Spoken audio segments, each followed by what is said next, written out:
The China in Africa podcast is brought to you in partnership with the Africa-China Reporting Project at Wits University in Johannesburg. The ACRP aims to improve the quality of reporting on Africa-China relations through reporting grants, workshops, and other opportunities for journalists.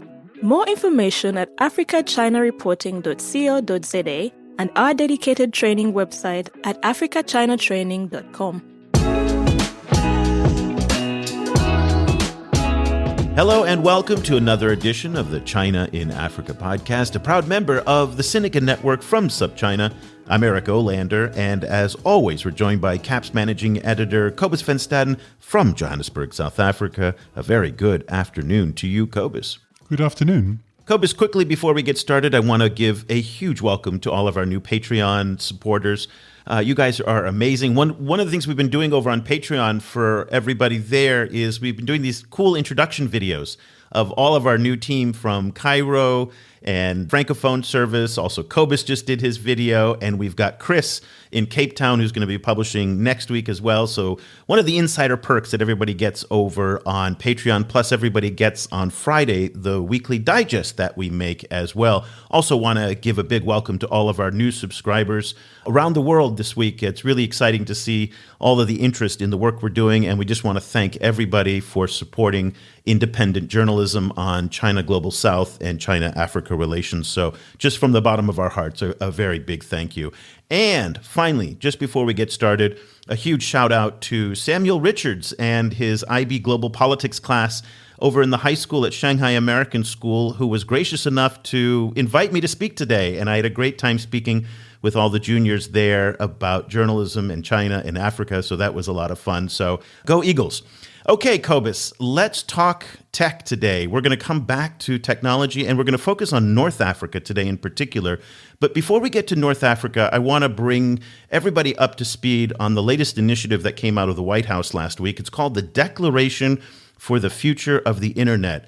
This is a good one if you missed it. And I think a lot of people did miss it. It didn't get a lot of press coverage. It's very interesting, especially in the broader context of what the United States is trying to do at the United Nations vis-a-vis China, also with Russia.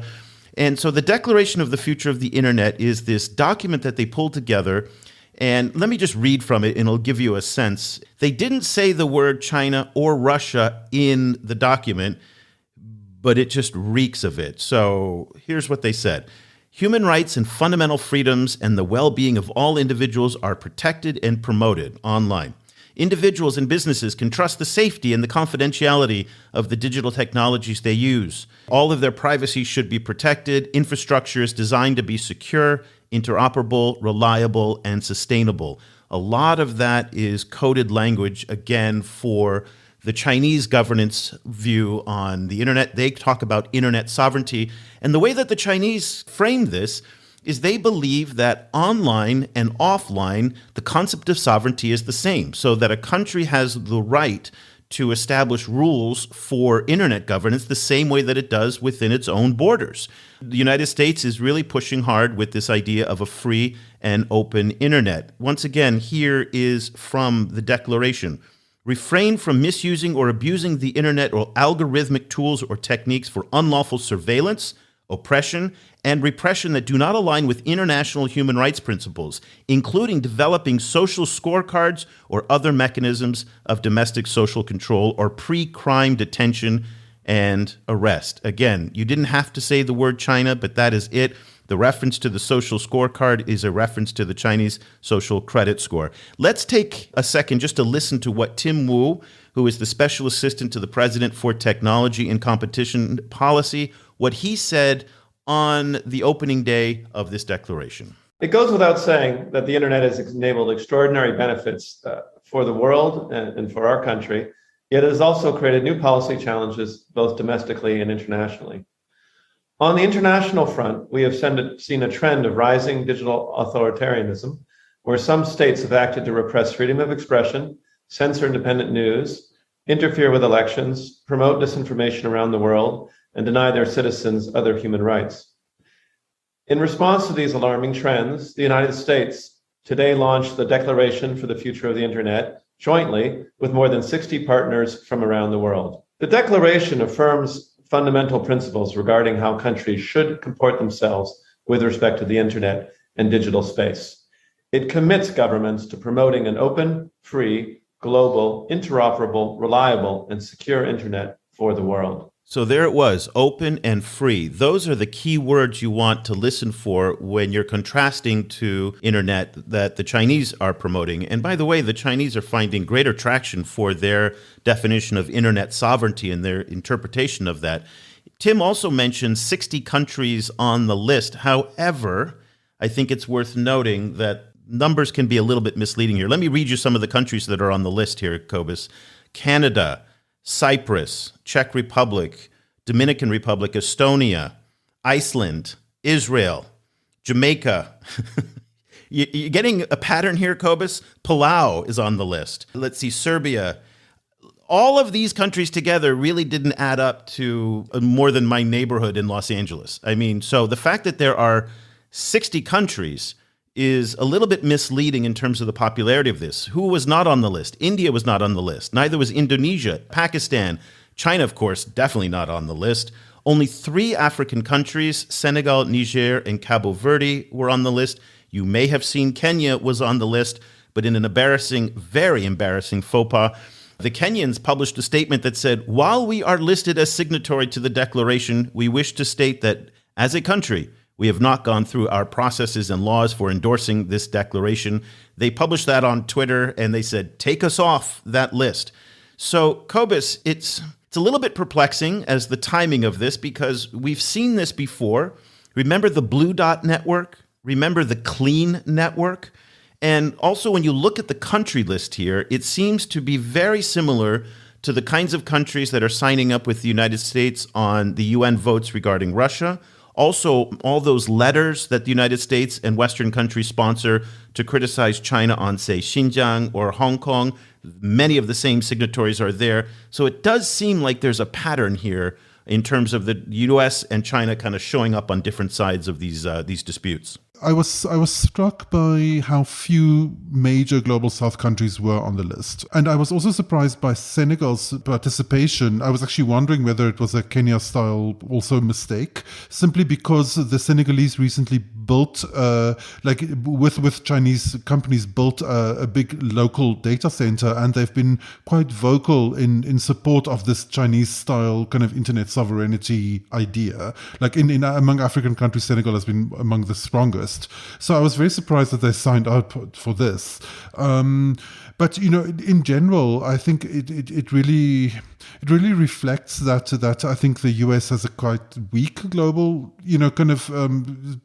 coalition on this issue, and it may also reflect some kind of ambivalence about what's not addressed there, including, for example, the role of Chinese companies like Facebook and WhatsApp, not Chinese, like American companies like Facebook and WhatsApp, and their complicity in the spreading of misinformation, or their lack of a crackdown on the spread of misinformation in several countries.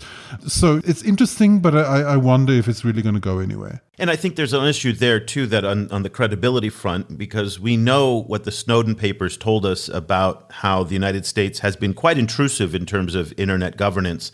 And so I think a lot of people have a slightly jaundiced view of when the United States talks about the purity of internet democracy and internet freedom, and yet doesn't always practice it at home. So let's kind of turn our attention now to North Africa in particular. And there was a fantastic new paper that came out that really fits nicely with our discussion about this declaration and internet sovereignty. How Huawei's localization in North Africa delivered mixed returns.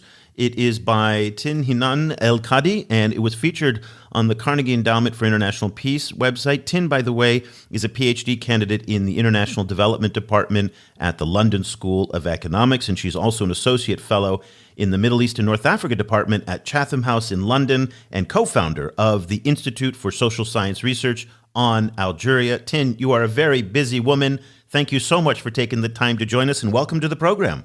Hi, Eric, and hi, Cobus. Thanks a lot for inviting me to the show. I'm very happy to participate to the China-Africa podcast. It's great to have you. And again, the timing's perfect with your paper and all of these issues that have been coming up in the news. Let's just first get your take. This isn't the first time that the United States has tried to kind of define itself in opposition to the way that autocratic authoritarian governments like China's, Russia, Iran, Venezuela, and a growing number of countries around the world. What's your take, before we get into the details of your paper, on this whole declaration that came out of Washington and the line that seems to be being drawn between more autocratic governments and their management of the internet and the West then in what they're trying to do? Yeah, I thought the document was very interesting, and it's clearly like a power move to try to like counter China's influence in the global South, especially. But I think, the issue again is that, as you noted, there are very few countries from the global South who joined the initiative, because it's very much at the moment a US and Western concern. And the concern is very much about the continuous kind of domination of the US over the cyberspace, right? And making the argument that the US's interest in this field is similar to the interest of African countries or other developing countries is a hard argument to make.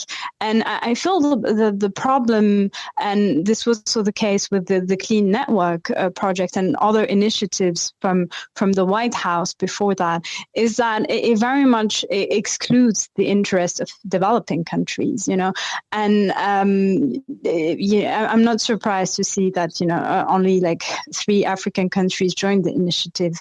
And there is also a problem of credibility, as you mentioned. So, Edward Snowden did tell us that US tech firms were collecting data on behalf of the state and spying on citizens all across the world. More recently, there was the Pegasus scandal, whereby, the Israeli software was used to collect data on governments and citizens across the world as well. So there is legitimate credibility concerns, and I'm not sure these kind of initiatives will really help,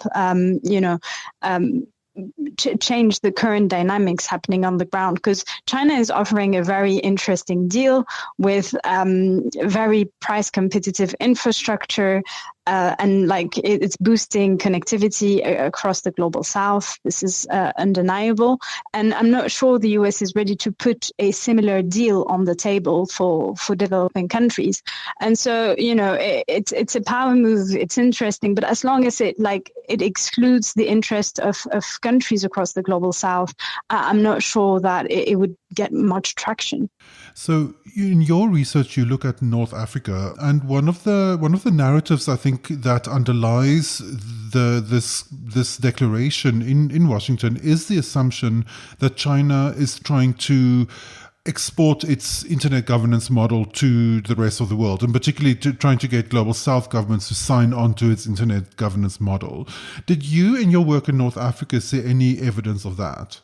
Well, the Chinese internet model is clearly an attractive model for leaders across developing countries and North Africa in particular.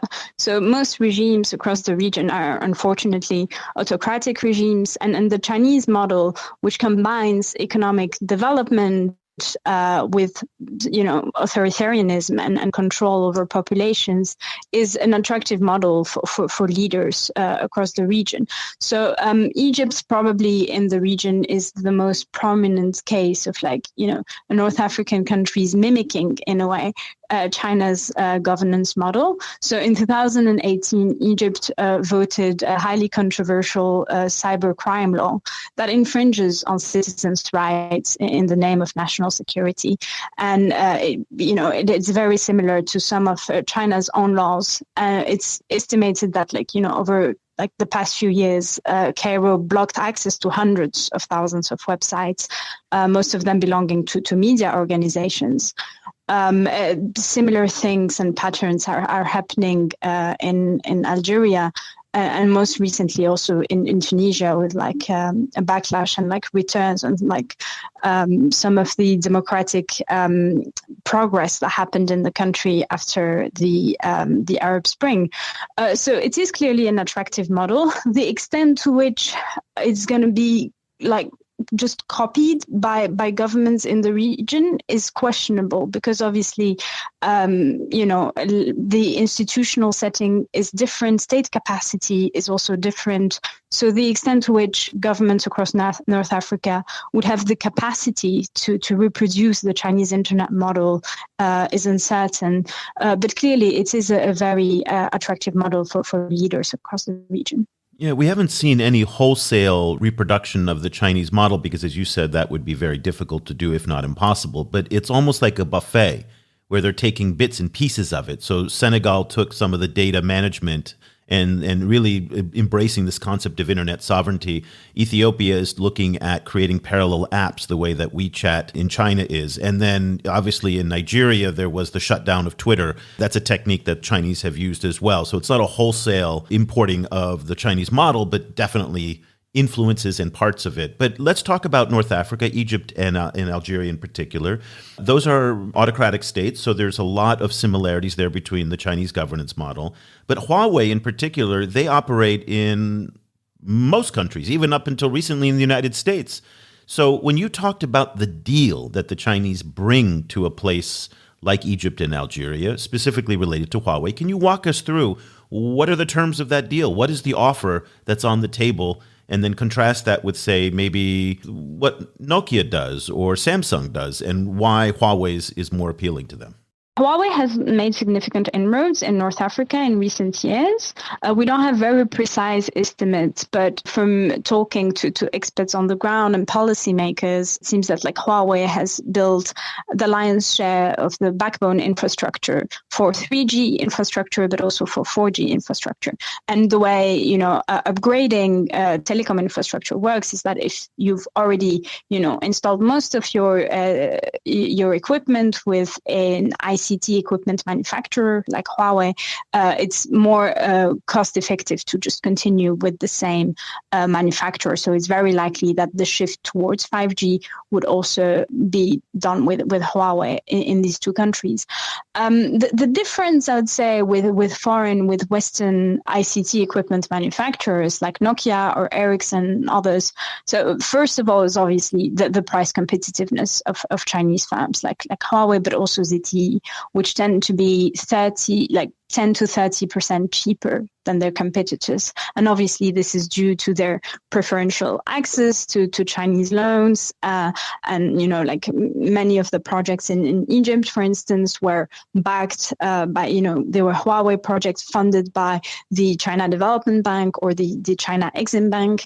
And so these very much facilitates, the attribution of contracts to Huawei, because Huawei, unlike foreign competitors, comes with funding.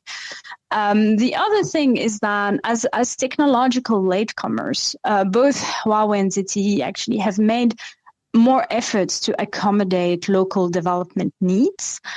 So we've seen that these firms and Huawei, maybe in a more prominent way, has very much adjusted the development requirements of these countries. So when Egypt, for instance, issued its 2030 ICT vision, Huawei came up with an offer on the table to be Egypt's partner in its digital transformation. And so they signed several cooperation deals in terms of developing artificial intelligence capabilities, installment of 5G equipment, data centers, and so on.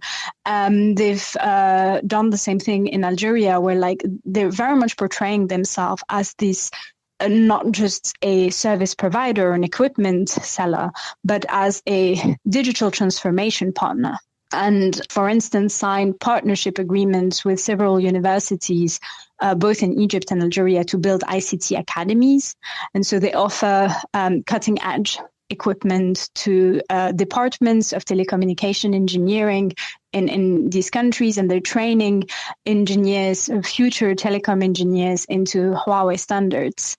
So this is something that was definitely obvious doing field work that Huawei was much more present than Western competitors within campuses, but also, signing partnerships with governments. I was tracking data on the number of high-level meetings between ministers, presidents, and, the CEOs of Huawei, Algeria, or the CEO of Huawei Egypt. And you can see that there are many more high-level meetings between Huawei officials, Huawei CEOs, and high-level policymakers in both of these countries. So there is a clear strategy to take more markets. And I think this is due to the fact that both Huawei and ZTE, to a lesser extent, are technological latecomers and are trying to take over some of these markets that were, already taken long decades ago by Western competitors. We're going to take a short break and we'll be right back. Bonjour tout le monde, this is Jérôme, host of the Afrique Chine podcast. If you speak French or if you just want to practice your French, then join me every week for the only French language podcast on everything going on with the Chinese in Africa. We are talking about mining, politics, culture, education, you name it, we are covering it all. Subscribe wherever you get your podcast and also follow us on Twitter at Afrique Chine. That's Afrique with a K, or online at projetafriquechine.com. So in your paper, you mentioned that there's, and this is similar to South Africa as well, that there's very high levels of youth unemployment across North Africa, and also high levels of unemployed university graduates. You mentioned 40% of university graduates are unemployed. So, it makes sense that these training initiatives play into the worries about unemployment and wanting to create more jobs. I wonder if you could talk a little bit more about that and how effective it's been at increasing employment. From observations on the ground, Huawei is now one of the major employers of young telecommunication graduates in both Egypt and Algeria. And engineers I've spoken to as the golden opportunity because, good salaries, exposure to cutting edge technologies, and lots of expansion projects. But the extent to which it's absorbing all of graduates in telecommunication in these countries is obviously it's a rather weak contribution. We're talking about hundreds of thousands of graduates every year and still, limited recruitment capacity. So even though it is clearly contributing to absorbing some recent graduates, there is still a lot of unemployment in the sector, and many people actually mentioned the desire to go work abroad. So the brain drain is clearly the first employer in a way. I've spoken to the lion's share of people I've interviewed have mentioned that they were aiming to go work for tech groups abroad. And this is obviously a huge developmental concern. The concern about Huawei, and just to be very, very clear, it's not just a US and European concern. Here in Vietnam, they don't use any Huawei equipment in their 5G for concerns out of security. India does not use it. There are a number of global South countries that have concerns about Huawei technology. So that's an important distinction to make. But there are concerns in part because people do not have transparency or visibility into the ownership structure, into how data works, into how the company works. There's a lot of questions about the company. When those questions appear in Egypt and Algeria, what do people say? So I've spoken to some policymakers who've realized the importance, who seem to be very much aware of the importance of data and control over data.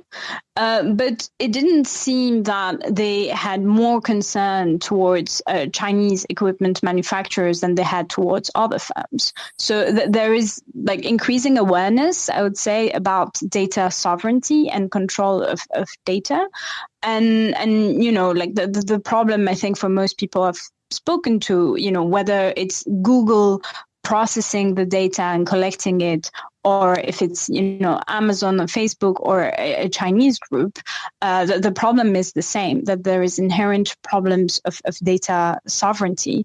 So in Algeria, for instance, there is at the moment no data center that is standardized on like international standard and is capable of retaining large volumes. So there are efforts now to localize this data, but even then, obviously, because of lacking technological capabilities, these countries often have to rely on their Chinese partners most of the time.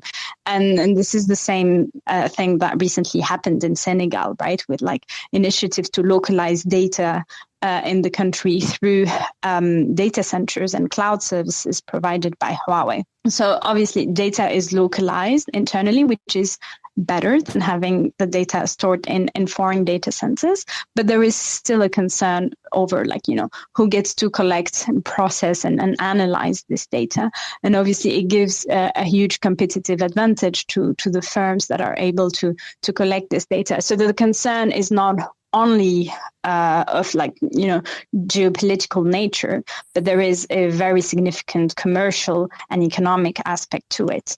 And I feel that in both the sense I got, talking to Algerian and Egyptian policymakers, that there were efforts to localize data. But the problem, and I feel this is a problem that often happens in, technological latecomers in countries that are like trying to catch up with the technological edge, is that there is this pressure to adopt new technologies, to go fast moving in like the latest technology, latest generation of technologies, without necessarily taking the time to reflect on what is, in the long run, the best option, both for, geopolitical considerations, but also economic ones. And if I think these countries are serious about, leveraging the digital revolution to create long-term growth and really create quality jobs for the millions of unemployed young people we just mentioned across the region, it's important to really think strategically about, controlling data flows, processing the data locally, and increasing local capabilities. So I've spoken to some local firms actually in both Egypt and Algeria who complained that they were systematically marginalized from big infrastructural bids in the ICT sector. So sometimes they did say that they had the capacity to do some of the things these big Chinese players were doing, but that, for time concerns, policymakers would prefer to go with the big known groups. So they would just pick Huawei because they know that it's going to be done, and they have this. Foreign firms have this credibility that local firms sometimes lack. But then I think there is important policy to be introduced in the sector to very much to encourage homegrown players and reap the economic benefits of data produced locally. The paper is very interesting on the issue of technology transfer, and obviously, skills transfer is a huge discussion in the China-Africa space, and there's always a lot of pressure from African countries for more skills transfer from Chinese entities, but technology transfer, is a somewhat more tricky issue, and you point out that Huawei is transfers or is more willing to share certain kinds of technology than others. So I was wondering if you could talk a little bit about how that works. Mm-hmm. Yeah. So this is a question that very much interests me, and to kind of move beyond the very US-centric debate on the digital Silk Road and what it means for the US's continuous hegemony over the internet. I think it's important to ask, what does the digital Silk Road or the presence of Chinese tech firms like Huawei mean for developing countries, for structural transformation? This is the move towards higher productivity activities, more technology and skill intensive activities. And I feel that, these questions are obviously sidelined because it only interests African countries and other developing countries. And so what I'm trying to see is the contribution of Huawei in terms of technology transfer. Is it contributing to creating more learning opportunities, more innovation opportunities locally? We know that actually the ancient Silk Road over 2,200 years ago did create opportunities of technology transfer. So the trade network constituted a channel for Chinese innovations, such as like paper making or woodblock printing, which enabled, the first time large-scale printing in Europe. And this very much transformed information diffusion in Europe. Also, during the ancient Silk Road and in the Arab world, there was a lot of like pharmaceutical and medicinal knowledge that came from China and was transferred to countries in the Middle East. So I'm wondering how the digital Silk Road is contributing to transferring new type of knowledge to these countries. And what I've seen so far, and these are like very preliminary findings, is that there is localization of seemingly developmental activities in research and development, in manufacturing. Algeria is host to the first and only Huawei factory in Africa. It was done through a joint venture with Avgotech, a local technology firm. But even though there is this localization of activities, like Huawei, as a profit-oriented venture, has managed to transfer very little cutting-edge technologies. So it's very, superficial. There is a lot of PR, public relation discourse about how Huawei is this development partner, that it's helping the transformation towards a knowledge economy and sharing some of its cutting edge technologies with local economies. But then when we analyze Huawei's presence more closely and more critically, we realize that there is very little contribution to technological upgrading in these countries. I think a good example is this Algiers Huawei factory. So Algeria is an oil exporter. Its economy is heavily dependent on hydrocarbons. And after 2014 and the crash in oil prices, the Algerian government banned a few luxury goods. And it did put mobile devices in the list of luxury goods that it would stop importing. So it forced big mobile manufacturers to localize production. Samsung started by opening a factory, and then Huawei joined a few months after in opening its own factory. And I've spoken to some of the Huawei's factory workers.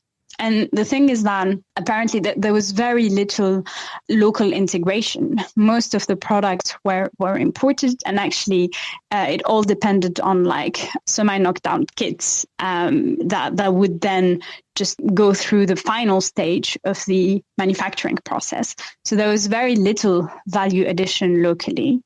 And recently, like 2 years ago, the Algerian authorities described the whole activity as like fictitious production and disguised imports, basically.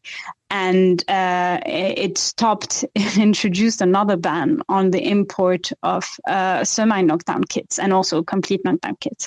So production had to stop because it depended on that. And the factory was not able to kind of like integrate more activities fast enough. And so I just came back from Algeria, and the factory is at the moment not in service. This had to suspend production. But even then, there was obviously some transfer of like knowledge in terms of like technological processes and how like the factory works and so on. But as long as you're importing phones that are almost finished, there is very little value addition and technological upgrading happening on the ground.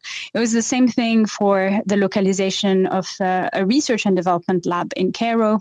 This came after the announcement of the Egypt 2030 vision. And the vision aimed to really usher in a new era in Egypt's transition to a digital economy. And so I think to adjust this developmental requirement from the Egyptian state, Huawei decided to launch just 2 months after its Open Lab. And the aim of the Open Lab is obviously to develop softwares locally in cooperation with like local firms and customers and universities and startups. But there is still, I've spoken to some Egyptian engineers working for the lab, and there is a lot of knowledge retention. This is something that came up as evident. But then it's what we would expect from profit-driven ventures, right? Like we don't really expect them to go and share their cutting edge technologies with developing countries. But the problem is that local governments have to be more aware of that and like more strategic in terms of their industrial policies, and to be able to, really leverage the presence of these big technology firms. And that's the point I was just going to make. Who has the burden for here? Because as you pointed out, private companies are not going to voluntarily hand over technology, and they're going to do as little as they possibly can do in order to maximize their profit. And what the Chinese did early on in their development, and to some extent still do to this day, is they basically make it very clear. If you want to be in this market, you're going to have to hand over technology. You're going to have to partner with us this way, this way, this way, and this way. If you don't want to agree to those terms, you can leave. Mm-hmm, absolutely. You don't really see that in developing countries. Now, clearly, most other developing countries don't have the size that China has to use as leverage. Everybody wants a piece of the China market. People aren't always clamoring to get a piece of the Togo market, right? But Egypt and Algeria are big players. Egypt in particular has a lot of leverage. Why don't these countries do more to squeeze the Chinese and force them to do better on the technology transfer and some of the training? Yeah, no, absolutely. So as you rightly mentioned, Eric, like not all countries have China's leverage, right? Like it's a huge market, and it could basically like impose that like high level of technology transfer to foreign firms, and it even impose joint ventures, which is arguably one of the most efficient mechanisms for technology transfer. The problem with the North African market is that, like from what I've seen and from my analysis, and it's still ongoing research, and these are very preliminary findings, there is still like a big space between what these countries, so both Egypt and Algeria, are asking for and what they could actually require from these foreign firms. There is like a policy gap, and the thing is that I feel that it's linked to global competition. I've spoken to a leader in like someone actually managing a local, like an Egyptian engineer managing a research and development center for on behalf of a big technology group in Egypt. And he said that like there is a huge competition to attract high value added activities locally. There's competition with India, with Vietnam, with other countries. And if you tell the big tech multinational that you need to come locally, come localize your activity, but at the same time, I want you to transfer your technology, the technology, they will just decide to go elsewhere, right? There are like, now there's so much competition over like hosting big tech groups that some big firms and also high level policies had to kind of like reduce their requirements and like reduce the demands in terms of technology transfer and local employment and so on, like even taxation to attract these groups. And so it reduces the capacity of local firms to gain from these tech firms. Another thing is that in North Africa is a very peculiar thing. It's one of the least economically integrated regions in the world. The Maghreb for sure is the least economically integrated block in the world. And so you have these segmented markets. Egypt is 100 million consumers. Algeria is another like 45 million consumers. If you add all North African countries with Tunisia, Morocco, and Libya, it would be 200 million consumers. And this would obviously add to the leverage of these governments to bargain for better developmental deals and to negotiate with these huge tech champions. But unfortunately, we're seeing that like industrial policy is very much thought about in like very national context, and we haven't moved yet towards more regional conceptualizations of industrial policies in this sector, but also in other sectors.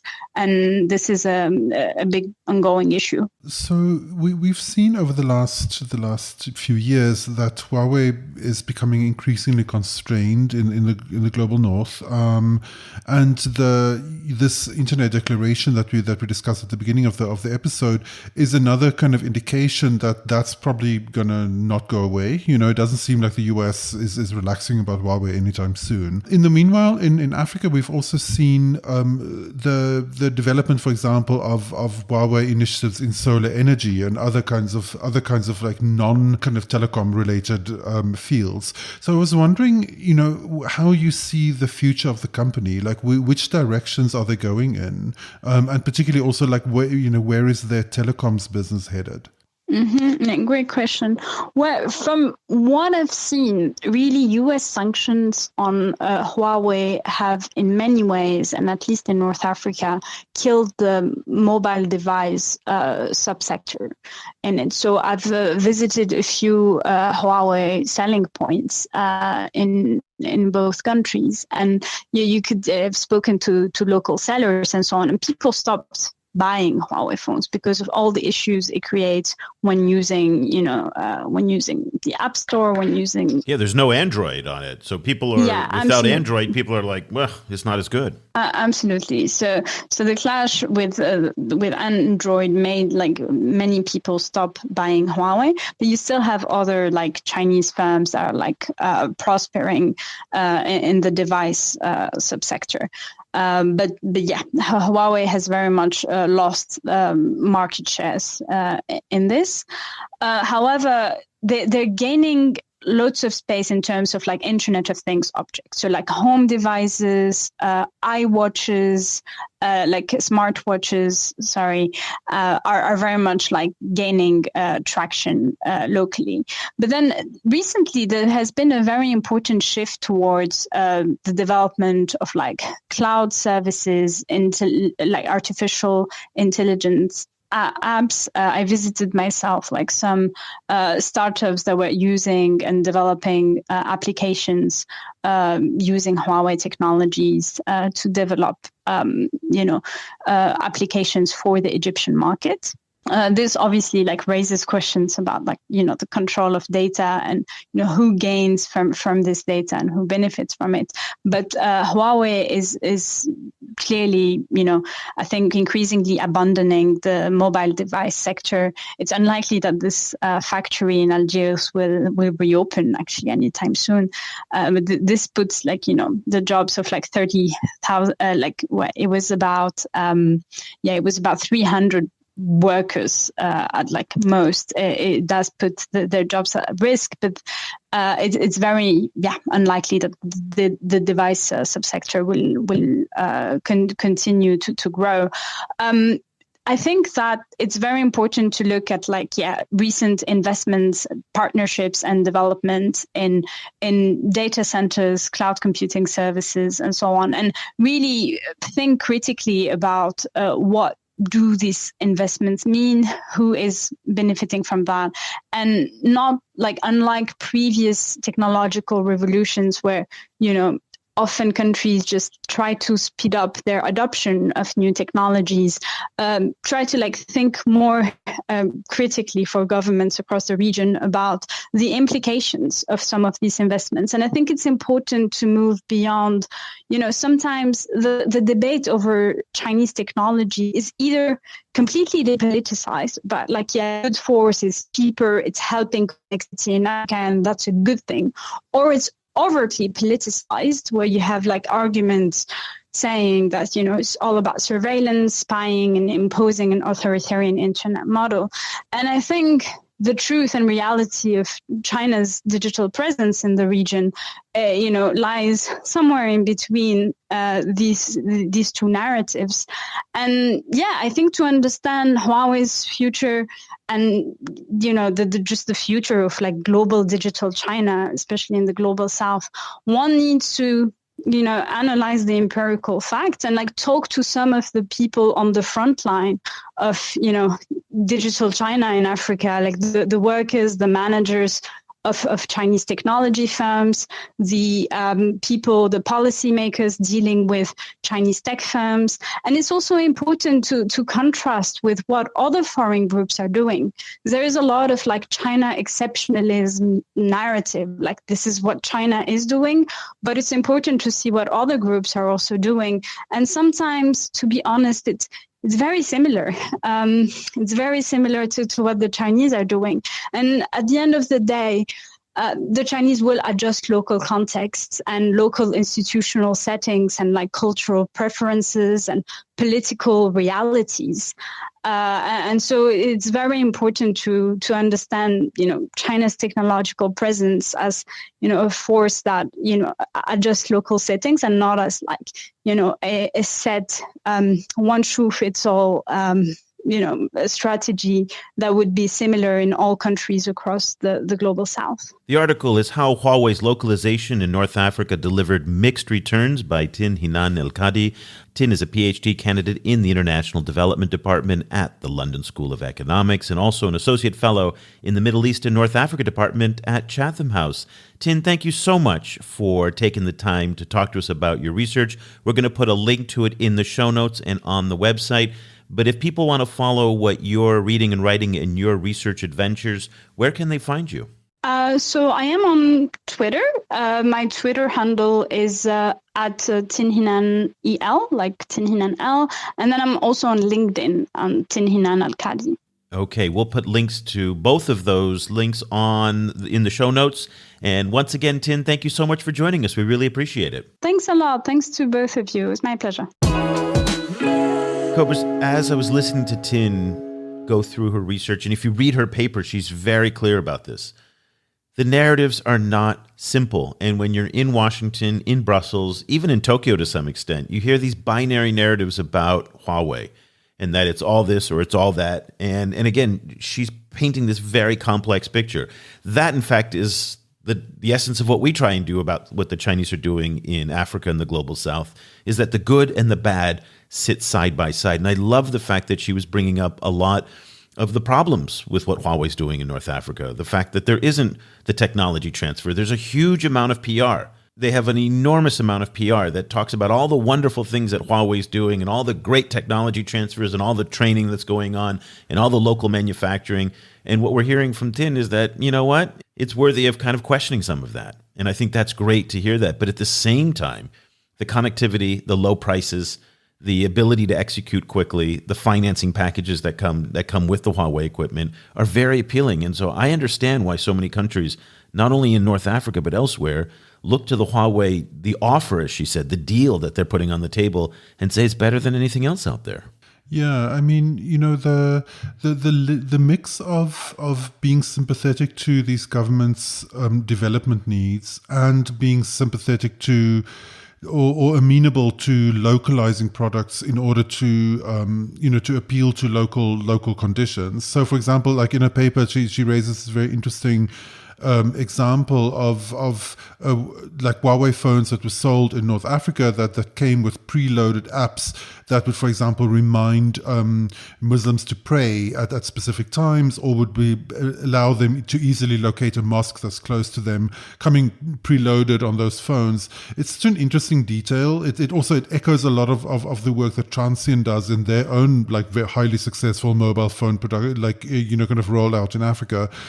And it's both of those things, the developmental side and the commercial side, points in lots of ways to what Western firms are not willing to do, not willing to consider, not interested in kind of meeting these kind of developmental needs, not particularly interested in catering to these consumers. And that is the part that is always left out of the narrative on, kind of on the Western kind of alarm about the growth of Huawei. And when one then mentions that to Western stakeholders, there's no answer, right? It's like, well, okay. Anyway, let's move on. Let's talk about the danger, But you bring up a very interesting point here, because the fact that companies like Transsion and Huawei and ZTE are innovating and building products for these local markets, and the fact that there's these financing packages that are backed by the China Exim Bank and the China Development Bank, speaks to the only way I can say it is just the facts on the ground.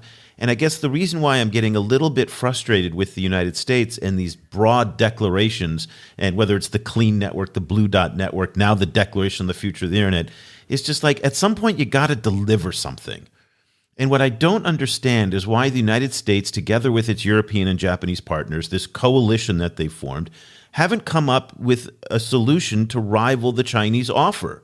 that if the Chinese are coming in 20 to 30% cheaper, then figure out a way to build a product set that is 20 to 30% cheaper. Maybe you're not selling the same product that you are in Paris, in Algiers, but you're selling something and you're competitive. Right now, the big problem is that Huawei is walking away with so much of the business simply because the Samsung, Nokia, Ericsson alternative to 5G, let's remember the Americans don't even have a 5G solution right now, is not competitive price-wise. So all of these bold, big declarations don't really mean anything if there's nothing substantive on the ground. I would rather see the Americans start focusing on building actual, practical solutions to compete with the Chinese and Huawei, rather than come up with one of these boneheaded declarations that 55 countries with a population of 1 million people each sign up for. And we keep doing this over and over again. Let's be very clear here. Not a single African country, not one, has signed up for the Clean Network, which was this anti-Huawei initiative. The American offer is a bust. And yet they keep coming back to the same themes over and over again. So, Cobus, I come back to you and what you're saying in terms of the innovation, the localization, the adaptation for the local markets by adjusting the artificial intelligence on the cameras for darker skin tones, by creating some of the prayer apps built into the OS for some of the Muslim countries. These are very, very interesting. And then on top of it, of course, this combination of state-backed financing with Huawei is powerful. We may not like it, but that's the market, and we got to find a way to compete with it. There's no crying in baseball, okay? Just stop whining and whinging and get down to brass tacks and compete. That's the frustration that I have. I'm no industry expert. My feeling or my hunch is that maybe one of the factors involved here is that Western governments and Western tech companies are separate entities, of course, and they and I think in a lot of cases the Western tech companies have, or maybe more specifically, in lots of ways, Western governments have limited leverage over Western tech companies. Beyond the kind of now and then you see the EU, for example, trying to take on Facebook, but there's limited amount of ability or limited leverage to kind of make these companies play ball, and particularly on issues of making things more affordable in certain markets. I think the difference between the Chinese system and the Western systems is stark. Kind of Xi Jinping cracks down on tech companies left and right, and that's not necessarily so great for China's bottom line. But but it does mean that something like the Digital Silk Road, once it's announced, you see companies kind of falling in line, and then finding these very pragmatic ways of making money in the process. So Huawei, Transsion, and so on did very well by following these kind of diktats coming from the party, but that was to a certain extent because the markets they were moving into were so badly served by Western competitors. On the other hand, if you now try to make Western competitors try and kind of fight for those same markets, that implies a level of leverage, I think, that just doesn't exist. It's very difficult, I think, for the US government to make Facebook do anything. They're not going to force Facebook. They're going to create some incentives that Facebook actually wants to. But what incentives would those be? Well, let's look to the fact that the United States is one of the most prolific arms vendors in the world. The United States arm industry, weapons industry, is very different than China's, which is Norinco and these state-owned enterprises. Our arms industry are all private enterprises. And yet, together with the United States, they find a way to get American weapons into the poorest countries in the world with creative financing packages, with creative payment plans, with all sorts of innovation in financing. This is Boeing, Northrop Grumman, Raytheon. Okay, these are all private companies. The incentives have been aligned there so that they can do it. There's an entire department in the Pentagon that's only job is to get American weapons into poor countries' hands. We can do it. We've done it with arms sales. Why can't we do it with technology? We're not forcing them, but what we're doing is we're creating all sorts of financial incentives in order for companies to start aligning their priorities with that of the U.S. government's, just the same way we've done with weapons.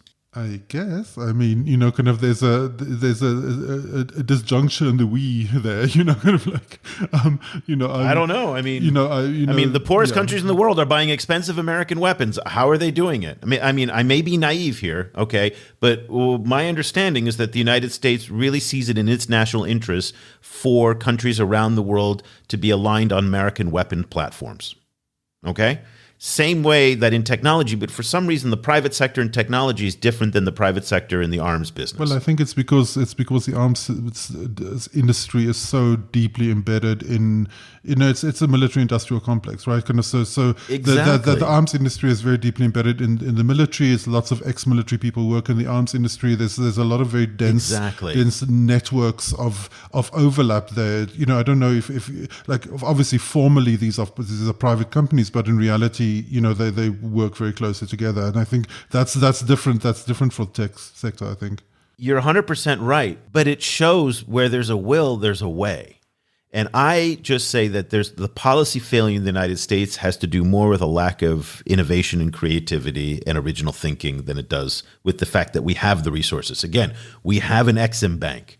We've got policy banks. We've got all of the resources to do this, but we just don't have the creativity. And meantime, Huawei's walking away with the market. I see the power of that narrative, but I think there might be a few other issues involved there. One being this issue of technology transfer. So if one reads the work of someone like Jonathan Hillman, for example, he's done a lot of his kind of deep dive research in the development of the close working relation between the US and the Chinese tech industries in the 90s and the 2000s, and how that then soured later. He shows how fundamental technology transfer has been to Chinese success, and how like hardcore they've been about it. And now, of course, the Americans are complaining up and down about that, right? Kind of like very, very like strident complaints about forced technology transfer and how terrible it is, and IP theft and so on. But the reality is, if from a Global South perspective, that is the holy grail for the Global South. That trick that the Chinese pulled to get American companies to hand over IP, that is the thing that the Global South, the single thing that the Global South would most want. And in that sense, I think the Chinese example appeals very fundamentally to African countries. It's very ironic the way that Tin's research has shown that the Chinese are now in that American position of not wanting to hand over any kind of IP, and the Africans are in the position to try and kind of get it out of the Chinese. But the kind of more fundamental lesson is there's a real fundamental kind of philosophical difference, which is that African countries are developing, and from that developing perspective, that is what they want. They want that kind of that transfer, not only skills transfer but actual technology transfer. And any kind of like getting this kind of a coalition of non-Chinese kind of companies on board would mean they would have to build in some kind of compromise there. They would have to sweeten the deal. They would have to sweeten it more than the Chinese are already sweetening it. And no Western company is going to fall for that. Among other reasons, because the discourse about how they were so badly treated by the Chinese has now become canon in DC. So there's very little leverage to make them do anything. Well, if that's the case, then, okay, pack it up and go home, right? Then I guess then all you have left is to print out these fancy declarations, and there's nothing left to compete with. And maybe that's all they're down to, because it does seem like the tank is dry. You're probably right. In fact, I know you're right, that there are so many limitations that get in the way that they can't compete. And this is why not a single African country has taken on the clean network that almost every African country uses Huawei, why Huawei has done such an effective job in Egypt and Algeria and throughout the Middle East, and why despite the brutal American sanctions that have really had a major, major impact on their business, they're pivoting now to energy, to mobile money, to all these other services. And I don't know if there's an answer to it. It doesn't look like it, is what you're saying. Well, I think the other problem is an also more fundamental problem that affects a lot of Western initiatives in the Global South, which is that it's sometimes hard to one sometimes has to wonder whether the US really believes what it says itself, right? So, kind of reading the internet, this internet declaration, it's,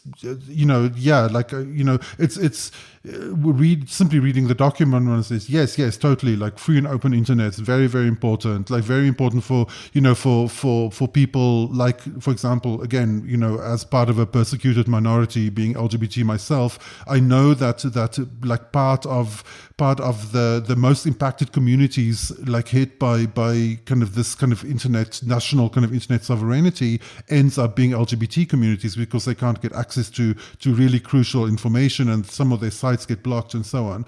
So all of these things are true, but at the same time, the US themselves cancelled net neutrality a few years ago. So, it's like, how seriously are we supposed to take this then? Yeah, that is the irony of it. Let's leave the conversation there. It's a fascinating topic. One of the things that we're going to start doing more is coverage of North Africa, especially with Nesrine Kamal, who is our editor in Cairo, and our new Arabic website. If you speak Arabic, you're going to want to check it out. There's links in the show notes to that. Also, don't forget, we've got Projet Afrique Chine, our French website, edited by Jérôme Nima, and he has his fantastic podcast, Afrique Chine, that goes out every week as well. We're trying out some really cool things there. Also, want to give you a little heads up that coming later this month, we're going to be making a rather big change here at the China Africa Project, and we're going to be transitioning to the China Global South Project. Cobus and I are going to have some couple dedicated shows coming up to walk you through everything that we've got planned, but we're going to be broadening our focus now beyond Africa to also include Asia, South America, the Middle East, the Indian Ocean Basin, and a broader context for what China's doing in the developing world, in part so we want to be able to draw lines among the different regions. We're not going to abandon Africa. Of course, it's still going to be the bulk of what we do, but we also want to widen the discussion as well. So we'll give you some previews of that coming up later. We'll be changing the website and the URLs and things like that, but I did want to give you a heads up for that. So Cobus, we'll do a couple shows on that in May, just to let everybody know what we're doing, why we're doing it. You're going to be writing a few essays to explain the kind of thinking behind it. So we're very excited about it, and we're just putting the final touches on all of that. So we'll be ready in a couple weeks with some big announcements there. Let's leave the show there. If you'd like to follow us online, please do so at China Africa Project, and we would so appreciate you signing up for a subscription at ChinaAfricaProject.com/subscribe. You get 30 days free to try it out. We've got almost 5,000 articles now on the website, and closing in on 700 podcasts, Cobus. Can you imagine that? 700. So it's crazy. So we would love for you guys to check it out. It's all available to you at ChinaAfricaProject.com. Let's leave it there. Cobus and I will be back again next week. Thank you so much for listening.